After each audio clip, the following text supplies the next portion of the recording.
Questions orales, oral questions. L'honorable chef de l'opposition. The Honourable Leader of the Opposition.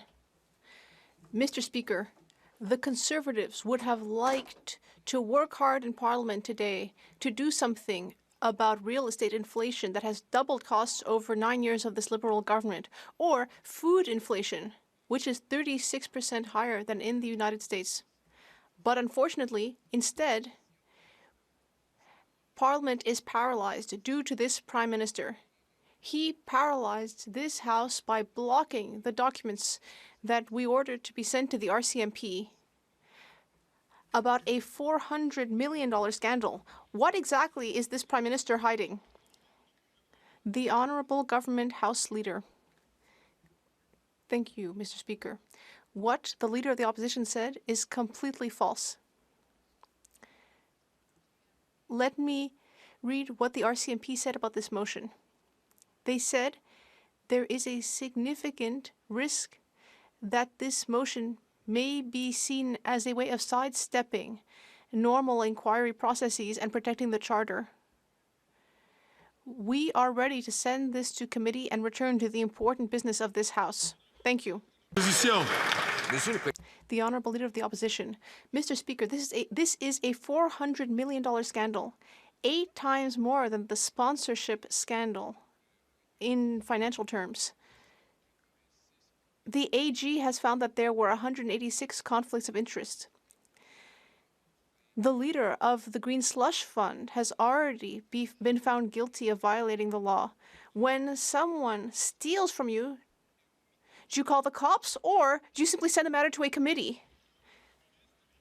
The Honourable Minister of Innovation. Mr. Speaker, it's very clear that Canadians have had enough of the little games played by the Conservative Party, and they're tired of these Conservative slogans. They've also had enough of the Conservative filibustering. On this side of the House, as we've said several times, we will always be here to protect people's rights and freedoms in Canada. We will always stand up for democracy, and we will fight for Canada. The Honourable Leader of the Opposition. Conservatives would have liked to be working today to counter the doubling of housing costs this Prime Minister has caused, or the record food price inflation, which has been 36% higher in Canada than in the US. But unfortunately, the Prime Minister has paralyzed Parliament by refusing your ruling directing his government to turn over evidence in the $400 million Green Slush Fund scandal that the Auditor General says involves 186 conflicts of interest, with the chair of the fund found guilty.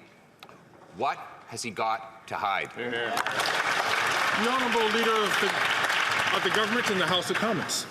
Mr. Speaker, the Leader of the Opposition is not being truthful with Canadians. It is the RCMP Commissioner himself who said the RCMP's ability to receive and use information obtained through this production order and under the compulsory powers afforded by the Auditor General Act in the course of a criminal investigation could give rise to concerns under the Canadian Charter of Rights and Freedoms. It is therefore highly unlikely that any information obtained by the RCMP under the motion where privacy interests exist could be used to support a criminal prosecution or further a criminal investigation. Mr. Speaker, let's get this. The Honourable Leader of the Opposition. This is a $400 million scandal involving Liberal appointees giving millions of dollars to their own companies, and the minister's story is now changing. Last week, she claimed that the government had given documents to the RCMP. This week, they claim that if they gave documents to the RCMP, it would cause the Charter of Rights to come crashing down. It sounds like there's a new story every week to justify paralyzing Parliament to cover up the truth. What is in these documents about this $400 million scandal that the Prime Minister is so afraid of? The Honourable Leader of the Government in the House of Commons. This is a typical witch hunt from the Leader of the Opposition to go after people who have nothing to do with this. These are files such as personnel files that contain private information of individuals who have nothing to do with what is going on. Mr. Speaker, it is the RCMP and the Auditor General themselves who raised concerns with this motion, and it is the government's view that we should send this to committee so that we can get on with the important work of this House and protect the rights of Canadians. The Honourable Leader of the Opposition. A witch hunt. The Ethics Commissioner appointed by this government has found the chair of the fund in violation of the law. The Auditor General, also appointed by this government, says there were 186 conflicts of interest involving Liberal appointees giving millions of dollars to their own companies. $400 million. Potential criminality, according to the main whistleblower in the scandal. Any other employer would voluntarily turn over all the evidence to the police if it had been ripped off by its own staff. What is the Prime Minister hiding? The Honourable Leader of the Government in the House of Commons. Mr. Speaker, if and when the police request that information, it will obviously be handed over because that is proper judicial process. But when it is Parliament that is doing it, this is where Canadians should be concerned, Mr. Speaker, because when he is going after the rights of other Canadians, it's only a matter of time before his political vendettas come after the rights of all Canadians. Mr. Speaker. L'honorable député de Belleuil-Chambly. The Honourable Member for Belleuil-Chambly. Mr. Speaker, just to be clear here, the Bloc Québécois tabled Bill C-282 to exempt supply management from any future trade negotiations. All parties in this House have at different times supported that bill, which is now in the Senate. Now, I'd like to be very clear. The government has executive power based on its democratic election. Does this government still agree that supply management should be exempted from all further trade negotiations in future? The Honourable Minister of Agriculture and Agri-Food. Mr. Speaker, and being a dairy farmer for a large portion of my life, I fully understand and appreciate the value of the supply management program, Mr. Speaker. Our government fully supports Bill C-282 and urges the other place to move on this legislation as quickly as possible. Thank you, Mr. Speaker. L'honorable député de Belleuil-Chambly. The Honourable Member. Let me further clarify, Mr. Speaker. There are two senators, neither of them elected. They're not saying that they're not sure.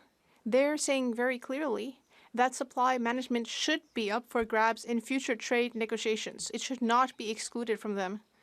They are saying the opposite of what the government is saying. By not imposing its will on two non-elected senators, is this government turning its backs on agricultural producers in Quebec and Canada? Ministre du Revenu National. The Honourable Minister of National Revenue. Thank you, Mr. Speaker. Well, my colleagues should not come to me to say that our government is turning its backs on dairy producers. We have always been there for dairy producers from the very beginning, and we will continue to stand up for them. Mr. Speaker, we decided to appoint independent senators. And once again, I think the Bloc Québécois should be able to understand this concept.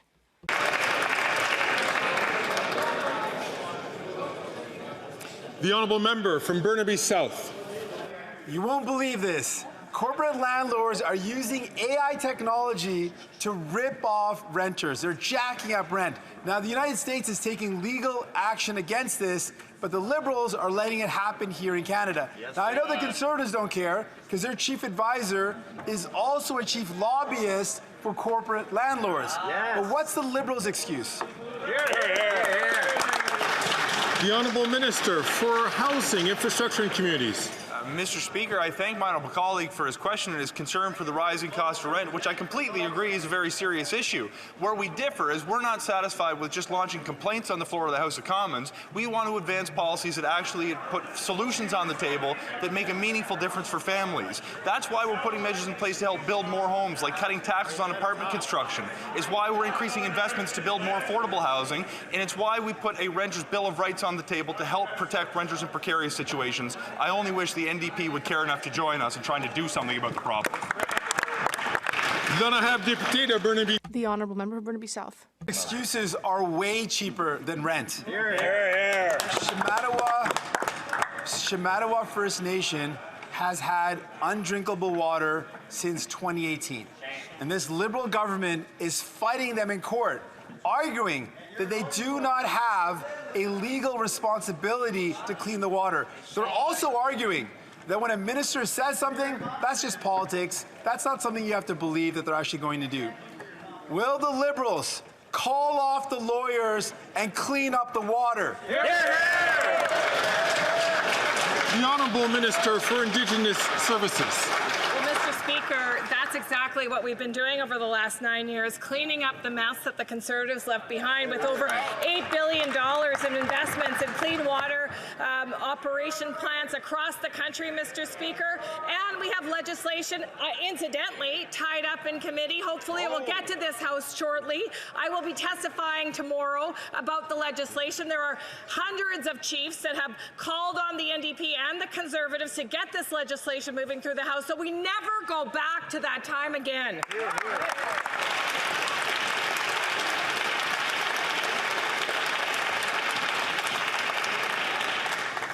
The honourable member from New Westminster Burnaby knows what I'm about to say, so I'm going to ask him to please not take the mic unless recognized. The honourable member from Haldimand, Norfolk. After 9 years of the NDP Liberals, taxes are up, costs are up, crime is up, and now time is up. Mr. Speaker, you ruled that the government has violated the House order to turn over evidence to the RCMP related to the $400 million Green Slush Fund scandal. Yet, the Liberal government continues to obstruct justice by refusing to turn over these documents. When will they end this cover-up and let the House focus on solving the housing, food, and inflation crisis that they created? The Honourable Leader of the Government in the House of Commons. Thank you, Mr. Speaker. What the member opposite is saying is absolutely false. It is the Conservatives who are filibustering their own motion in this House, because it is the RCMP and the Auditor General who have both raised their extreme discomfort with the motion that the Conservatives have put forward. If the Conservatives want to get back to work, we are ready to send this to committee to make sure that we can talk about the issues that matter to Canadians. That's what Liberals are here to do. We don't understand why Conservatives don't want to do that. Thank you, Mr. Speaker. The honourable member from Haldimand, Norfolk. The truth is, it is the Liberal government that is obstructing justice and holding Parliament in contempt by refusing to hand over documents to the RCMP. Now we know why. The Auditor General has found that the Liberal-appointed board members gave nearly $400 million to their own companies. This is happening at a time when Canadians can barely afford food to eat and poverty diseases like scurvy have resurfaced in this country. Will the NDP Liberals take accountability and just hand over those documents to the Canadians? The Honourable Minister of Justice and Attorney General. Mr. Speaker, 3 times in this question period I've heard the Conservatives talk about obstructing justice. Let's just talk about how justice works in this country. When law enforcement wants to prosecute an individual, they...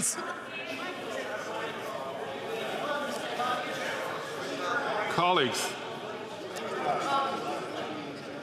I'm going to invite the Honourable Minister of Justice and Attorney General to start from the top.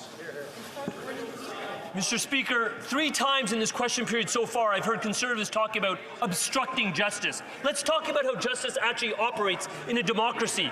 Law enforcement has a reasonable suspicion about an individual or an entity. They then go and seek a search warrant from a court so that they can invade that person's privacy and obtain the documents. Instead of pursuing the normal court processes, we have Conservatives saying we're going to subvert all of that for the purposes of partisan gain.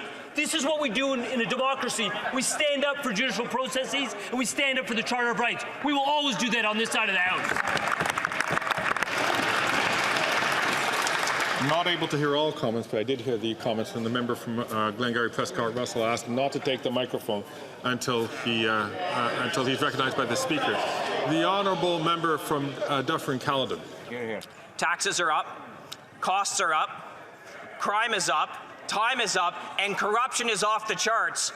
A fish rots from the head down. So is it any wonder that Liberal cronies appointed to the Green Slush Fund by a Prime Minister twice convicted of ethics violations engaged in corruption? And this is not small corruption, Mr. Speaker. It's $400 million. And, Mr. Speaker, you ordered the production of these documents. Why won't these Liberals stop the cover-up and produce them? The Honourable Minister for Innovation. Mr. Speaker, it's only 9 minutes in question period and slogans are up, Mr. Speaker. Slogans are up again. Canadians are sick and tired of them, Mr. Speaker, repeating the same false things, Mr. Speaker, and repeating the same slogan. What these Conservatives are about, Mr. Speaker, is going after the personal file of employees and former employees. They're targeting STDC today. Who are they going to target tomorrow? That's what on this side of the house. We stand for democracy. We'll stand for rights. We'll stand up for Canada.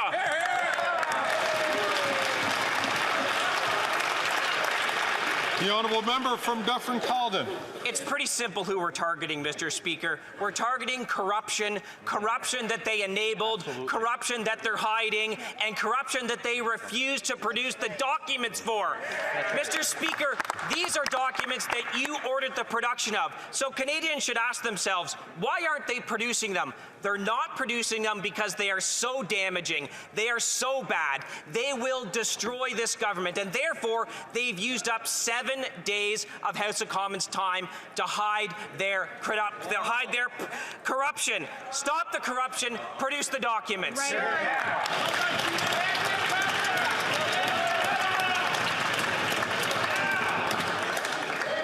Colleagues, the Honourable Leader of the Government in the House of Commons. Speaker, again, the Conservatives are saying things that are false. The only party that has been putting up speakers for the past week are the Conservatives. So they are the ones that are filibustering their own motion. But let's talk about why they might be filibustering that motion.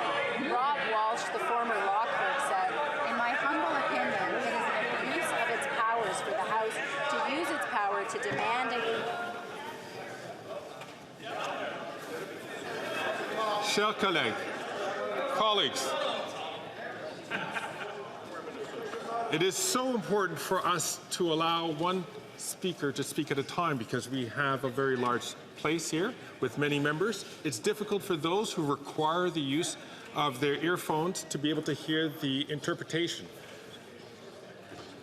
So the Honourable Leader of the Government, I'm going to ask her to repeat her answer again because I know that I've got some hand signals from members who were not able to hear that answer.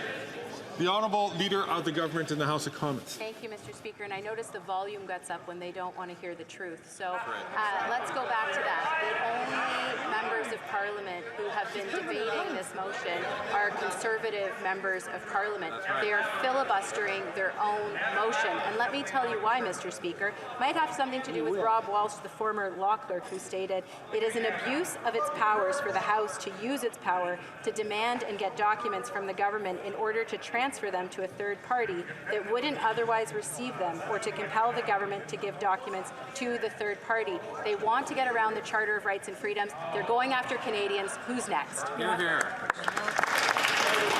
L'honorable député de Charlebourg-Haute. The Honourable Member for Charlebourg-Saint-Charles. Mr. Speaker, in La Presse this morning, we saw that Myriam Bandoui, 15 years old, was killed by a stray bullet. Thomas Trudel, 16, also died due to a shooting. A 14-year-old lost their life while trying to set a fire in Beauce, and a French tourist and her 7-year-old daughter were visiting Montreal and died in an arson attack. The Minister of Justice has blamed the government of Quebec for this, but the Liberal government is responsible for all this violence. When will they finally trigger an election so we can fix this? The Honourable Minister of Public Safety.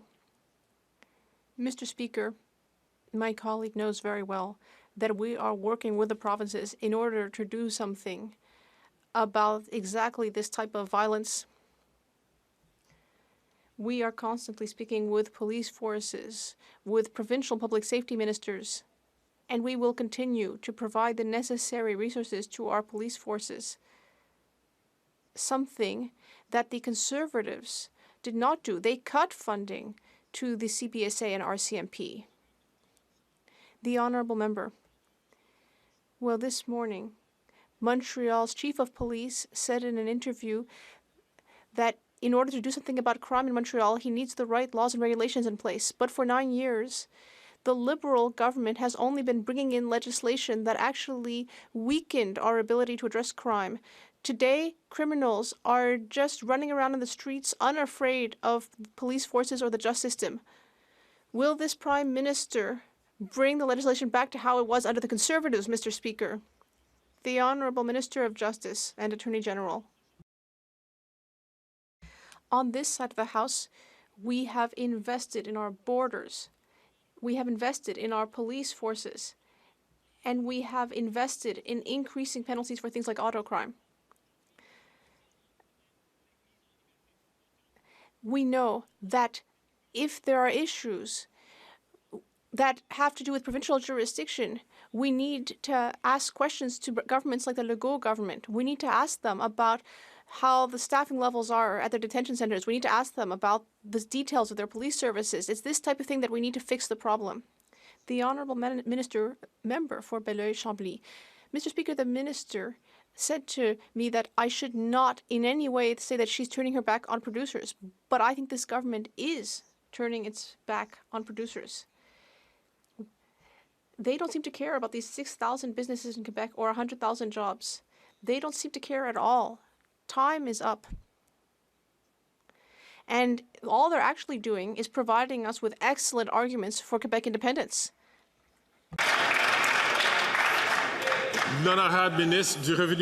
The Honourable Minister of National Revenue. Thank you, Mr. Speaker. Once again, the Liberals stand completely behind the supply-managed system. Our dairy, poultry, and egg producers have our full support. Farmers have two real options. Only two real options for the future. A Liberal government that believes in the current system and wants to protect it, or the other option, which is not at all unanimous on the topic of supply management. The Honourable Member for Belleuil-Chambly. Well, there are two other options. Electing a maximum number of Bloc Québécois MPs or sovereignty. That's the other two options. There are just so many failures on the part of this Liberal government. They are so incompetent. Soon it will be too late. Pretty soon, even the NDP won't be able to show its face with these Liberals. Who's really the boss here in Canada? The Prime Minister or two unelected senators? The Honourable Minister of Public Services and Procurement. Thank you, Mr. Speaker. À l'ordre, s'il vous plaît. L'honorable ministre des Services publics et de la... The Honourable Minister. Mr. Speaker, my colleague spoke about incompetence. If there's someone who's really unable to do anything for farmers and producers, it's the leader of the Bloc Québécois, because he's chosen to constantly go on about sovereignty and independence instead of actually addressing our urgent issues.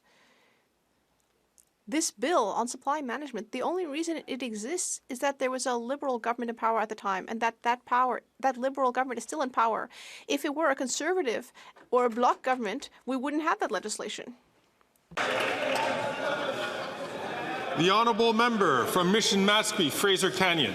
Mr. Speaker, after 9 years of NDP Liberals, taxes are up, costs are up, crime is up, and time is up. The Auditor General reported 186 conflicts of interest and over $400 million in misspent funds that went to Liberal insiders. The Minister of Environment's former employer, Cycle Capital, received $250 million from the Green Slush Fund, all while over half of Canadian small businesses are losing money year over year. Why is it okay for Liberals to enrich their friends while small businesses are struggling to stay afloat? The Honourable Minister of Innovation. You know, Mr. Speaker, what's not okay is for the Conservative to repeat the same thing time and time again when they know it's false, Mr. Speaker. Exactly. Because the reality, and let's talk about facts, Mr. Speaker. The entity they're talking about was created in 2001. It was managed by the Conservative for 9 years, Mr. Speaker. The CEO of that organization is gone, the board is gone, and the foundation no longer exists, Mr. Speaker. That is the reality. What the Conservative are about is going after ordinary Canadians, those who work at this organization, Mr. Speaker. We're going to stand for democracy, we're going to stand for rights, and we're going to stand for the work that needs to be done by this House, Mr. Speaker. The Honourable Member from The Honourable Member from Mission Mashpee, Fraser Canyon. Thank you, Mr. Speaker. Canada lost 9,037 businesses from May to June 2024 and 6,331 declared insolvency year over year. The closures we're witnessing right now haven't been this large since the pandemic when the entire country was shut down. So when Canadian entrepreneurs and workers are struggling, business is still booming for Liberal insiders. Why is the Prime Minister hiding behind the Green Slush Fund documents, and when will he release them to Parliament? The Honourable Minister. We're going to continue to support small and medium-sized businesses. We are empowering entrepreneurs. We're increasing the lifetime capital gains exemption. We're investing in Canadian startups. We're boosting government procurement for small and medium-sized businesses and supporting Indigenous entrepreneurs as well. And Mr. Speaker, it gives me the opportunity to also announce here that we've negotiated agreements with both MasterCard and Visa to lower those interchange fees by up to 27%, which takes place as of October 19th of this month. We'll continue to support small businesses, Mr. Speaker. Thank you so much. The Honourable Member from Perth Wellington. After 9 years of these NDP Liberals, taxes are up, costs are up, crime is up, and time is up. Mr. Speaker, you yourself ruled that this government violated an order of this House to turn over evidence to the police for a criminal investigation into the latest Liberal scandal. The government's refusal to accept your ruling has paralyzed Parliament, pushing aside our work to address the doubling of housing costs, food inflation, crime, and chaos. Will the Minister end the cover-up, give the proof to the RCMP so we can get Parliament working again for all Canadians? The Honourable Leader of the Government in the House of Commons. Mr. Speaker, what the members opposite are saying is not true. Your ruling was very clear. Because of the unprecedented nature of that motion, it should go to the Procedure and House Affairs Committee for study. The RCMP and the Auditor General raised their extreme discomfort with the Conservative motion. Canadians should be concerned because the Conservatives are going after whoever they hold a political grudge against, and this could be them next. Thank you, Mr. Speaker. The Honourable Member for Montmagny, Lillet, Kamouraska, Rivière-du-Loup. Mr. Speaker, this is a $400 million scandal. That's the amount of taxpayer money that has ended up in the pockets of Liberal buddies. Meanwhile, Canadians are facing food insecurity, crime, and skyrocketing housing costs. And instead, this Liberal corruption is blocking our parliamentary work. It is completely paralyzed due to this Liberal government's corruption and financial mismanagement. Will this government finally provide the documents so that we can get back to work? The Honourable Minister of Public Services and Procurement. Thank you, Mr. Speaker. My colleague spoke about financial accountability, and here's what the RCMP had to say about responsibility. He said that the RCMP is an arm's length organization, and that he completely supports the independence of police forces in a democratic society, which means that this House and government cannot direct police operations. Can anything be clearer than that? Do the Conservatives need a briefing with a leader of the RCMP? It should be clear enough, in my opinion. The honourable member from Edmonton, Griesbach. This week, the honourable chiefs from the Prince Albert Grand Council are in Ottawa fighting for their people. In their communities, overcrowding and poor quality housing is leading to mental, physical, and social crisis. Tuberculosis, a disease that has run rampant during the residential school time, is on the rise again in Indigenous communities. Children are dying. Why has the government continued the decades-old Liberal and Conservative tradition of refusing to provide the needed funding to end this cycle? The Honourable Minister for Indigenous Relations Services. Speaker, every step of the way over the past 9 years, this government has worked with First Nations leaders, Indigenous leaders across the country to restore rights and to restore self-determination and to restore funding, Mr. Speaker, that was under heavy attack from the Conservative Party of Canada. We have so much more to do together, including on working on mental health, which this government continues to support First Nations-led solutions for. We're going to continue this hard work with partners exactly like the ones that are here today. The honourable member from Nanaimo Ladysmith. Mr. Speaker, the Liberals' misguided one-size-fits-none return-to-office mandate is hurting workers and Canadians trying to access vital public services. This rushed mandate was done without due consultation, unfairly impacting dedicated workers. Is this the Liberals' method of natural attrition or an underhanded attack on skilled public servants? We know Conservatives sure don't have workers' backs, but will the Liberals repeal this unfair mandate? The Honourable President of the Treasury Board and Minister for Transport. Mr. Speaker, my honourable colleague is exactly right. Conservatives do not have workers back, unlike this side of the House. Yes. Our top priority is to deliver quality programs and services to Canadians. We are committed to ensuring that our public servants are supported through this change to the directive on hybrid work. It's our expectation that departments work with their union management committees during the implementation phases that are before us. The clerk and the department heads will continue to monitor and work with the unions and the public service. Thank you. The honourable member from Winnipeg South Centre. Mr. Speaker, recently I stood alongside the Premier of Manitoba, federal colleagues and healthcare workers as we made a major investment of $630 million in the province's healthcare system. After Conservatives in Manitoba decimated healthcare over a decade of cuts and closures, this funding was desperately needed. The redevelopment of Portage Place is a generational project aimed at revitalizing the downtown core, in large part by establishing a new state-of-the-art healthcare facility. It simply does not happen without federal support. Can the Minister for Prairies outline how our government is supporting this significant redevelopment and what it means for the future of Winnipeg? Thank you. The Honourable Minister. Thank you for that question. Mr. Speaker, big things are happening in Winnipeg's downtown. Thanks to collaboration between the three levels of government, the private sector, and Southern chiefs, we're revitalizing the core of our city to make it more livable for everyone. Despite calls by Conservative politicians to cut funding to PrairieScan, we are making a significant federal investment in the redevelopment of Portage Place to build more homes that people can afford, to build a new healthcare center in the center of downtown and offer other public spaces. Mr. Speaker, we are walking a new path together, and Winnipeggers are proud.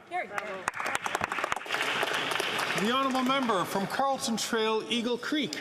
After 9 years of this NDP Liberal government, taxes are up, costs are up, crime is up, time is up.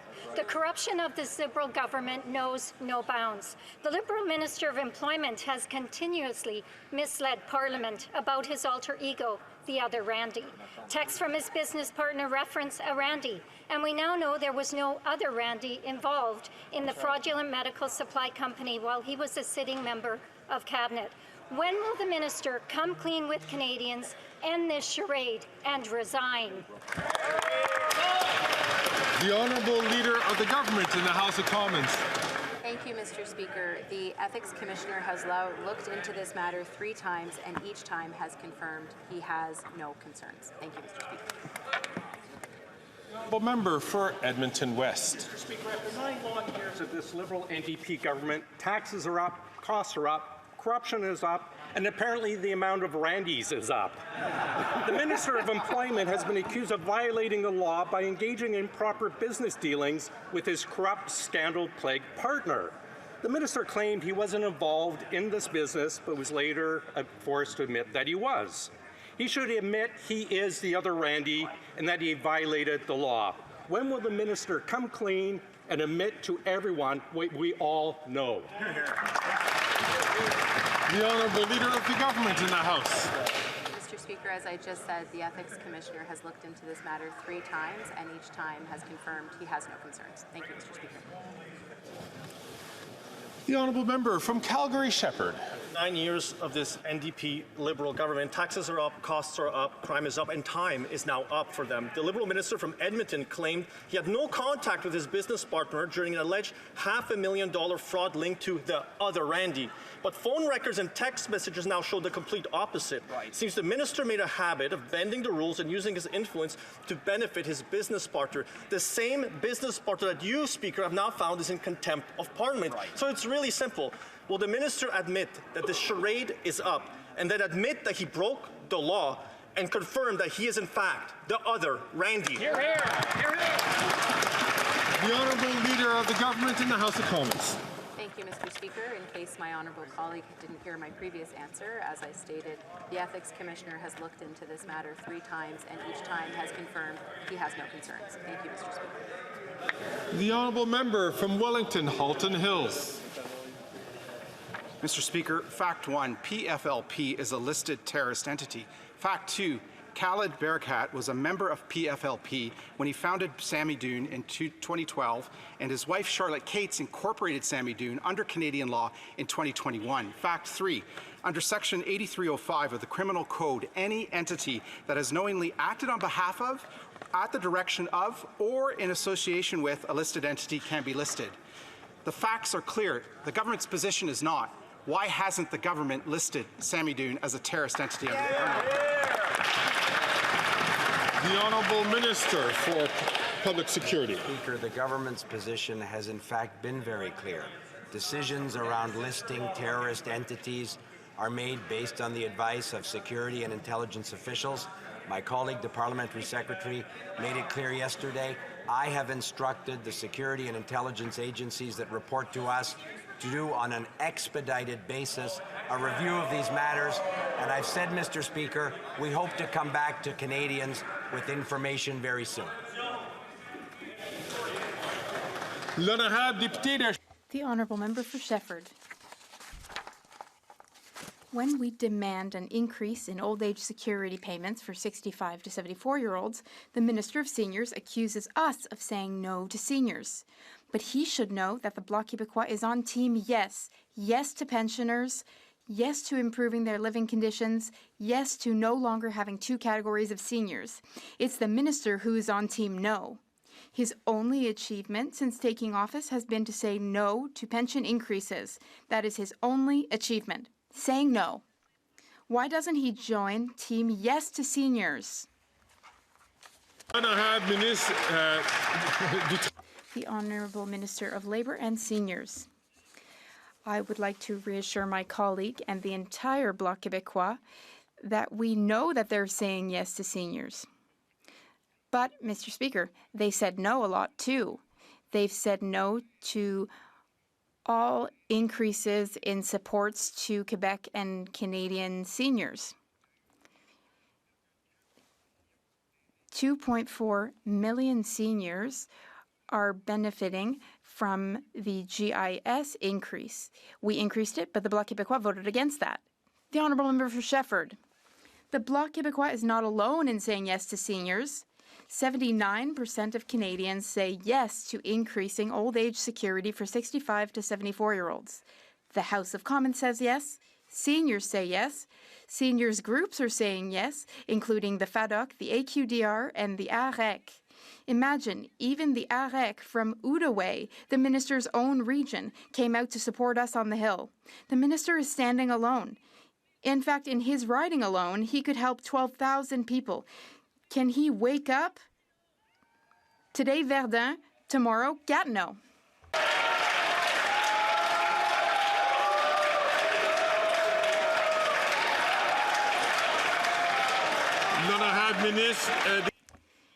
The Honourable Minister of Labour and Seniors.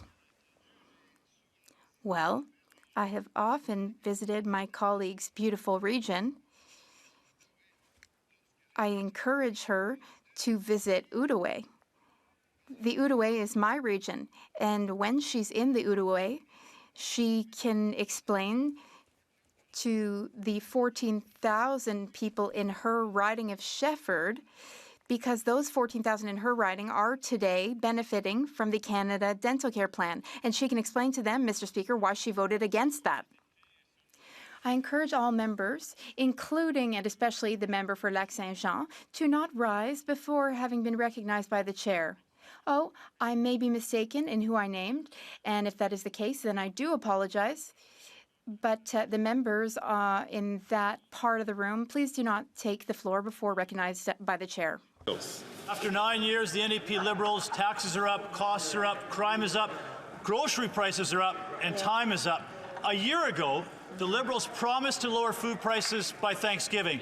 All Canadians got were empty promises and empty stomachs. Now they're going to pay $80 for a turkey this Thanksgiving. Food inflation in Canada is 37% higher than the United States. Food security is up 111% thanks to the NDP Liberal carbon tax. Will the NDP Liberal government axe the carbon tax so Canadians can afford a Thanksgiving dinner? The Honourable Minister for Innovation. Well, Mr. Speaker, I can assure the member that it's much cheaper at Thanksgiving dinner in Shawinigan. I don't know where he's shopping for his turkey, Mr. Speaker. I'll invite him to my house in Shawinigan. He'll find out it's a bit cheaper. But, Mr. Speaker, the reality is what is this government has done, and it's said by all the economists in Canada, Mr. Speaker, what we've done, which is the most significant thing, is to reform competition in this country, Mr. Speaker, to have less concentration, more choice for consumer, which stabilize price, Mr. Speaker. And in addition, they should celebrate. We now have a grocery code of conduct in this country, Mr. Speaker, to bring more fairness and stabilize price in the country. The Honourable Member from Foothills. I don't think many Canadians find the minister making fun of their struggles much of a joke. That's right. Because the reality is, for many Canadians, buying that turkey for Thanksgiving is just a dream. The Liberal NDP government has made the Canadian dream a food bank nightmare. 1 million Canadians just in Ontario went to a food bank last year, up 25%. And now doctors are raising the alarm on scurvy in Canada because Canadians can't afford basic nutrition. Will the Liberal NDP government make the Canadian dream come true and call a carbon tax election? The Honourable Minister for Families, Children and Social Development. Mr. Speaker, on this side of the House, I'm proud that in 2016 we introduced the Canada Child Benefit. Mr. Speaker, there's 4.3 million families and over 7 million children across this country who receive this benefit each and every month. That's $547 a month for parents with children ages 6 to 18, or $648 each month. I got to speak recently with a new mom named Madeline who shared how impactful this is for her family. The position the Conservatives have... L'honorable député de Portneuf. The Honourable Member for Portneuf-Jacques-Cartier. Mr. Speaker, it's just unreal how out of touch this Liberal government is. Over the past 9 years of this Liberal government, the cost of living has skyrocketed. I urge the Liberals to climb down from their ivory tower and go to a grocery store. It's crazy how high prices are, how much they've gone up. And the Bloc Québécois is constantly voting to keep this Liberal government in place. I beg the Bloc Québécois to please not take Quebecers for fools. When is this Liberal government going to have some common sense and stop wasting the money of honest and hardworking Canadians? The Honourable Parliamentary Secretary to the Deputy Prime Minister and Minister of Finance. Thank you very much, Mr. Speaker. The Conservatives are very hypocritical. They talk about Canadians in need, but they don't support funding community food programs and not-for-profit organizations. They talk about people living on the street, but they oppose investments to build more housing. They have a hidden agenda, Mr. Speaker, and everything they say in this House is utter nonsense. The Honourable Member for Saint-Léonard Saint-Michel. Mr. Speaker, Montreal's East End is brimming with opportunities. Last November, at the Sommet de l'Est, the Minister of Economic Development announced $30 million for businesses and organizations in the East End through the Initiative to Support Economic Development in Montreal's East End. Can the Minister tell us how our government is supporting the enormous potential of Montreal's East End to become a leading centre of economic and social development in Quebec? The Honourable Minister of Regional Development. Of Tourism, pardon me. Thank you, Mr. Speaker. I thank my colleague. We are both members for areas in the East End of Montreal. Last week, I announced the launch of a call for proposals for social innovation projects in the East End of Montreal. This is the first time that a $1 million investment will lead to new social and innovation projects that will generate economic, social, and environmental benefits in the East End of Montreal. Mr. Speaker, I invite all businesses to submit their applications by November 29th. We are here to support the East End of Montreal to ensure that it's part of tomorrow's economy. Michael. Then I have the Honourable Member from Wellington Halton Hills. Mr. Speaker, the government has all sorts of excuses why it won't provide documents to this House or to the RCMP about the $400 million spending scandal. They falsely claim it would violate privacy and that it would negatively impact the RCMP's investigation and that it would violate charter rights. The Constitution is clear. Parliament is supreme. Parliament has the lawful authority to order the production of documents. So why is this government consistently trampling on the constitutional authority of this House? The Honourable Leader of the Government in the House of Commons. Thank you, Mr. Speaker. Well, that was some incredible doublespeak from my colleague across the way. It's actually the RCMP who has said this, and I quote, "The RCMP's ability to receive and use information obtained through this production order and under the compulsory powers afforded by the Auditor General Act in the course of a criminal investigation could give rise to concerns under the Canadian Charter of Rights and Freedoms. There is significant risk that the motion could be interpreted as a circumvention of normal investigative processes and charter protections. For a party that claims to respect the police, they certainly don't respect police independence." The Honourable Member from Wellington Halton Hills. Mr. Speaker, the Charter of Rights and Freedoms also includes Sections 3, Sections 4, and Sections 5, which is about the democratic rights of Canadians. And Canadians have the right to be democratically elected on the floor of this House, and the majority of this House has demanded the production of these documents related to the $400 million spending scandal. We did the same thing with the Winnipeg lab documents. Why does this government consistently ignore the democratic wishes of the people's elected representatives and deny this House documents?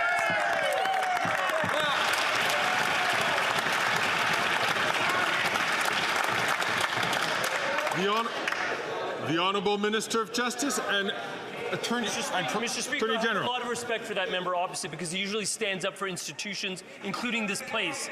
What he's not standing up for right now is for the independence of law enforcement in this country. The independence of law enforcement is pivotal. And what my colleague was emphasizing is that usually my friends opposite are constantly listening to the police. This is what the Deputy Commissioner of the RCMP said on the news yesterday. It's a very dangerous situation. The rule of law is predicated upon a separation between what Parliament is doing and what law enforcement agencies are doing. In this case, the RCMP. We're listening to those RCMP commissioners and former commissioners. I wish the member opposite would do the same. The Honourable Member from Calgary Heritage. Mr. Speaker, for years they've known Sami Doon as a known terror affiliate. On October 7th, they chanted, "We are Hezbollah, we are Hamas, death to Canada, death to America, death to Israel." They incited hate, they incited terror, they burned our flag. Why does our foreign minister fail to act when Canada is threatened? Well, she told Tom Mulcair it's about the demographics of her voters. Mr. Speaker, why does this minister put partisan politics over Canadian national security interests?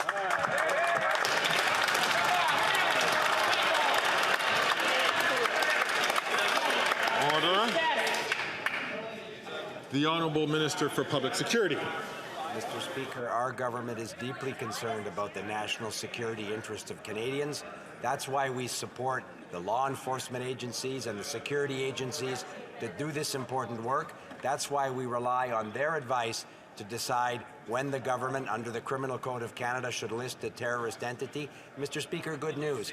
These security agencies are constantly reviewing a whole series of organizations to determine if the threshold has been met.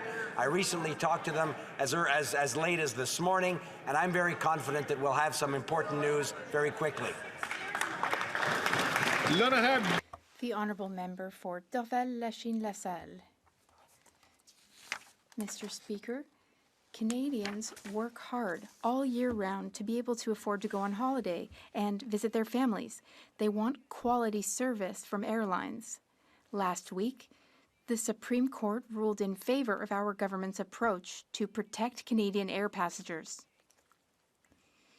Can the Minister of Transport share this excellent news with us? Thank you. L'honorable ministre, l'honorable présidente, The Honourable President of the Treasury Board and Minister of Transport. Mr. Speaker, in 2019, we were the first government in Canadian history to pass legislation protecting air passengers. And that was the right thing to do, Mr. Speaker. Last week, the Supreme Court ruled in favor of Canadians. Canadians have rights. Canadians deserve protection. Canadians can count on our Liberal government. Unlike the Conservatives, we will always stand up for travelers and their rights. Thank you very much. The Honourable Member from Vancouver East. Sudan now has the world's worst displacement of children anywhere. 17 months into this devastating humanitarian crisis, not one single Sudanese Canadian loved one has gotten to safety in Canada. A family member in Vancouver was desperate to bring his sister and her 2 daughters to safety. With months of inaction, the sister has now perished. The 2 children are alone. Will the minister expedite processing and expand eligibility of his restrictive program to include vulnerable children in Sudan? Good question. The Honourable Minister for Immigration, Citizenship and Refugees. Thank you, Mr. Speaker. The member knows well that this was a plan that was devised with community members, with community organizations, and we worked hand in hand with them to put out this program to get 8,000 Sudanese people fleeing war.